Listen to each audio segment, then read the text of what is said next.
Je nitwa Fablice Manirakiza, ndi umwana w'Umurundi yavukiye ahantu bita Ngozi, hanyuma bivanye n'ibihe bigoye igihugu cyagiye kiracamwo amagume yo mu 1991 atera nkiri muto. Jewe n'umuryango wanje tuca turahunga mu Rwanda, tumara igihe gitoyi, intambara mu 1994 nayo kiraba mu Rwanda, tuca dusubira duhunga tugaruka mu Burundi. Kubw'amahirwe make abavyeyi banje bapfa mfise imyaka 8, bica bituma mba ntaho nikora canke mbakama ibobo nkiri muto. Hanyuma ngira amahirwe mushikanje yari muri Tanzania mu nkambi z'impunzi, aca ntumako canja muri Tanzania ahantu bita Rukore, naho ca ndahaba bigoye cyane, mbaho ubuzima bubishe canke bugoye kurusha nubwo nari mbayemo nkiri kamayibo mu Burundi. Hanyuma ngira tugira amahirwe, Imana iratugurira amarembo tuja muri Australia nk'impunzi. Rero icyo gihe tuca twintegra muri Australia, Imana ikora ivyayo, turadevelopinga tugira ubuzima bwiza nk'ubw'abandi bose. Ca twiyo turuva twabaye aba diaspora.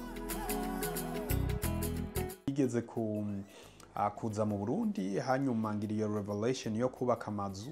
Rero bica bihurirana n'ikibazo cyari muri diaspora, kuko nihereye ko je na mushikanje hari inyubako twagiye ku investisamwo twubaka, dusanga turahemukirwa cyane. Ndavye cyasanga nta mu diaspora numwe icyo gihe atari ari karidoga avuga ati nahemukiwe na bene data, nahemukiwe n'abagenzi, cyane cyane mu gisata c'inyubako. Niho rero Imana yaciye ibintu mamwo, none nibijya mubona.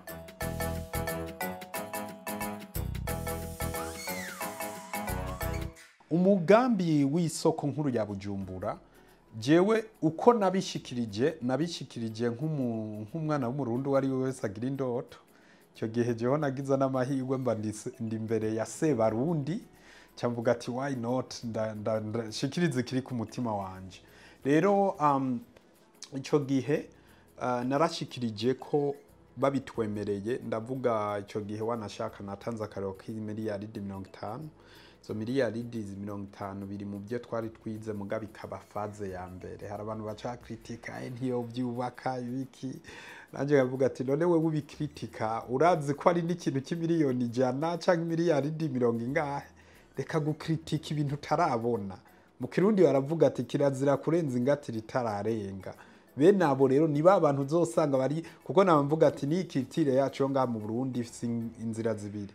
Hari ahantu ari sawa, hariho n'iyindi nzira atari sawa. Iyo nzira nayiva mu bumuga Uburundi bwagize, kuko community y'Uburundi iramugaye mu vyiyumvira. Rero nkavuga ati ujya mugambi jewe ibindi mu mutwe right now, ndatanga formule nk'akarorero. Navuze ati suppose turawize baratwemereye, hanyuma tugiye kuvyigwa nk'uko mwabonye twatanguye kubikora na ubuha. Ivyo vyigwa bikatwereka ko ari miliyaridi 100. Now ntiyagira bavuga ngo ubuhoho yemeje ko ari miliyaridi 100. No, nitwaheze ivyigwa nzovuga ati ivyigwa biri muri valeur y'amafaranga ya nayo. Mugabo dufata karori miliyaridi 100. Twararabye dusanga uko twovyubaka muri iyo budget dushobora kubaka infrastructure ifise ama PS 5,000. Cufata PS imwe tuyikodesha 500.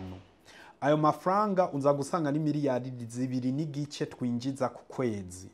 Cugwiza amezi 40, aho tuba turose za miliyaridi 100, kuko ni mu myaka 3 n'ibice 33 uko. Now tuciye tugenda tukabwira leta ati dutize iki kibanza exploite mu myaka 20. Bisigurika ko nyuma y'imyaka 3 n'ibyo bice 3 za miliyaridi 100 zizoba zagarutse. Imiliyaridi imyaka 16 14 n'igice 16 n'ibice 7 izo bisigaye inyuma ya za miliyaridi 100 twazigaruye, urumva izoba ari inyungu iri kirinjira. Iyo ni formule iri simple. Acuvuga ati none izo miliyaridi 100 zizoboneka gute? Aho ni hahandi rero tuca tuvuga ati reka rero duha aka opportunity. umurundi wari wose na wa wundi ari ingozi yepfo mu cyamugani dufate tugire societe canke ikigega tugire ikigega cyo kwegeranirizamwo ayo mafaranga izo miliyaridi ijana umutaha umwe uzoba ari ibihumbi ijana by'amafaranga y'amarundi. I'm pretty sure ko nawe uzocuguramo. Hanyuma rero ukaca usanga twegeranije tugize imitahi miliyoni imwe ni miliyaridi ijana tuba tuzifise ngaho. Bikaca bituma umurundi wese avuga ati hajya hano ndafitsemwe ukuboko nababambuzi kuko nagiye numva ngo urumva ngo rijya soko rishobora kuba ryaraturiwe. Nta n'umuntu azogira umutima wo kuvuga ngo abigirire nabi kuko mu Kirundi bavuga ati cyangwa muri Bibiliya handitse ati aho itunga ryawe riri niho umutima wawe uba.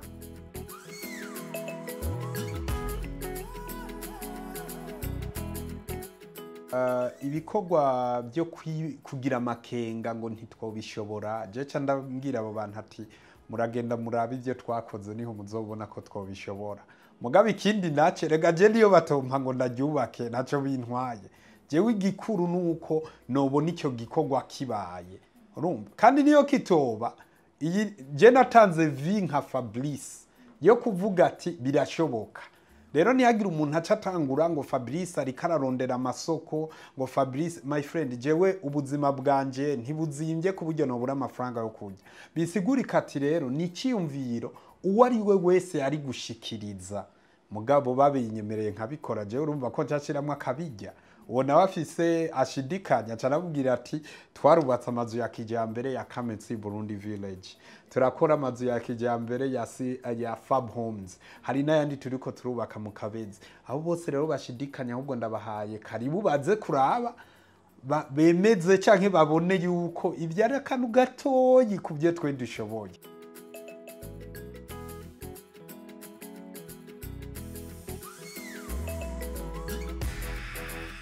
Uburyo bwo kubaka isoko nkuru ya Bujumbura tubwiteze mu ntererano z'abarundi bose bipfuza kwambika iteka Uburundi. Abari umurundi ari muri diaspora, abari umurundi ari ngaha mu barundi bose. Mugabo obviously tugashiramwo n'umuriro muniniya kuba diaspora kubera urumva ko izoca ibinzira yo no kugwiza amafaranga y'agaciro no kugira ibibazo bihari no vuga ati yo niveau yo kubura amadevize bitoregwa inyishu na wa murundi ari hanze abone neza ko afite uruhara mu terambere ry'igihugu. Hanyuma ikindi no vuga je nashikirije igikorwa cy'isoko nkuru ya Bujumbura ariko ibindi ku mutima je nka Fablice ni bibazo byose bihanze Uburundi. Je ndashaka ko tugira revolution industrielle.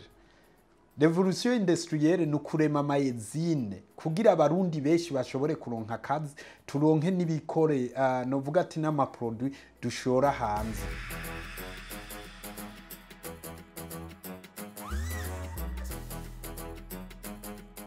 Twebwe duhawe uruhusha rwo kubaka uwo mugambi w'isoko nkuru ya Bujumbura ni gikorwa nibajije urumva ntituraheza planification mugani baza ko kitotwara umwaka umwe canke imyaka ibiri. Umwaka umwe canke imyaka ibiri ntihagira bazoca bameshera ngo nabuze ibindi.